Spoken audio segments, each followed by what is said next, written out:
You're lying in your bed. The dull whirring of your air conditioner is the only thing separating you from total silence. You know, the particular silence that's so heavy and so thick, it's almost the equivalent of a loud noise itself. The kind of silence where you could hear a pin drop 3 rooms away in. The kind of silence that fills your ears with the sound of your own heartbeat as your ear presses against your pillow. That kind of silence. The dull worrying is the only noise you can hear, a noise that typically goes unnoticed until it's the only noise present.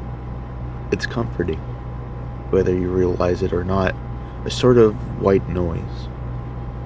But suddenly, your room is back at the temperature specified on the thermostat, and the dull worrying comes to a stop as the vent makes a dull clang. To your misfortune, you are not yet asleep, and the silence sets in. You should be comforted by the knowledge that you could hear anything and everything in your surroundings, making up for the lack of vision provided by the darkness. But you aren't. In this very environment that sets you on edge, causes your heart to beat a bit faster, makes your body tense without explanation, and that makes you aware when you are not alone. But you are alone, right? You've been lying there with your eyes closed for almost 15 minutes now, and you made sure everything was normal in your room before you turned off the light. You're a smart one. All those Facebook quizzes you took just reinforced what you already know. If you were in a horror movie, you'd survive until the end. You've even made a carefully laid out plan of what you would do in any of the situations you've read about on creepypasta.com. But that stuff is just nonsense anyway, right? You aren't scared. Or at least, that's what you keep telling yourself. But wait. What was that? Was that the rustling of fabric? But you didn't shift in your bed or make any movement. Did you make that noise? No, you couldn't have.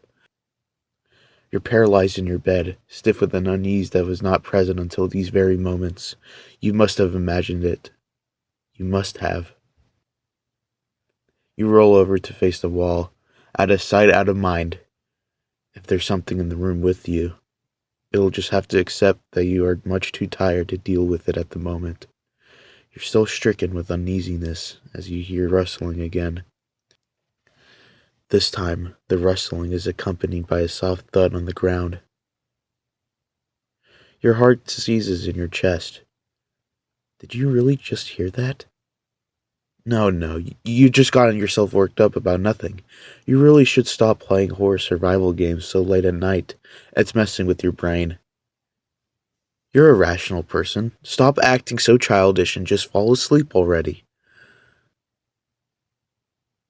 You close your eyes tightly, slightly hoping sleep would whisk you away soon. You're practically begging for the safety of the non-existent dream world of your own creation. You're running away, in a sense, but there's nothing there, right? You're just tired. I know. As your eyes are clenched tightly shut, you become aware that no matter how much you want to, you can no longer move your arms and legs. Come on now, are you really letting this get to you? What are you, 12 years old? Suck it up and fall asleep already. Now, more tense than ever, that unnerving sound echoes across the room again, the rustling of fabric followed by a soft thud on the ground. Unwittingly, you're holding your breath now, eyes shut as tightly as possible. You have a childish urge to pull the blanket over your head. You're imagining it all. It's all in your head. I thought you were better than this. Your heart is pounding loudly in your ears now, but not loudly enough to drown out the now repetitive sound approaching from across the room. Was that rustling? Maybe you left some papers on the ground. That has to be it. That thumping? Probably the cat or the dog or something. They probably ran in when you weren't looking before you closed your door. Yeah, you're just paranoid. The noise is now within a foot of your bed, and with your back to it. You don't dare turn around to investigate. Not that it'd do you much good. The only light in your room is the dull glow of your cell phone on the nightstand next to you. You plugged it in before you crawled into bed, remember? But you don't dare turn around and look. There's nothing there anyway. Minutes that feel like hours pass as you face your wall, stiff as a board, unable to will your uncooperative body to move. You haven't heard the noises in a while now, not since it reached the edge of your bed. You know there's nothing there, it's just silence. It's messing with you. You really should have turned on some music or something before you went to bed. Oh well, maybe next time. Suddenly, a familiar clang echoes through the room, followed by the familiar whirring. You exhale deeply, your body relaxed as you are flooded with relief.